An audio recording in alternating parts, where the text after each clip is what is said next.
Well, it's really crazy because some of my good friends right now that I always frequent their house and hang out and go to barbecues and cookouts and stuff, her mom was actually somebody that cut me from the team.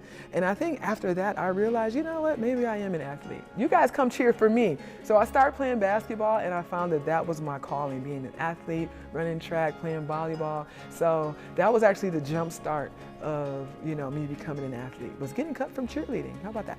I just think the culture of basketball has changed. I mean, back in the day, you had to be tough to play. All the schools in the City League were good. Everybody had somebody on their team that would give you 20 points a night, or, so it was a dogfight. So I think the culture of, the players were tougher, the games were tougher, there were more good teams. You don't see a lot of stacked teams, you see kind of a lot of even teams. So I think that was probably the biggest difference.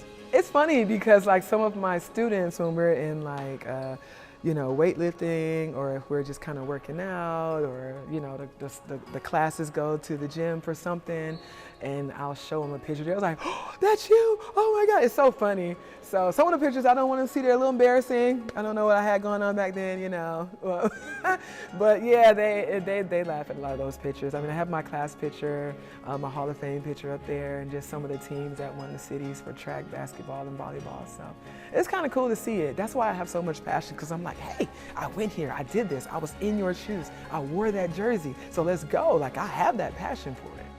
I would have never come back to Toledo for any other job but Central, because my heart is here at Central. I think it's an amazing school. I had a great time. I learned a lot. I had really good coaches. And I just think that from where I've been and all the places that I've been, the different coaches that I've been around, even as a college coach, seeing the mentorship and the opportunities that are out there for our girls, I just wanted to make sure that I could take all of that I learned and bring it back to the city.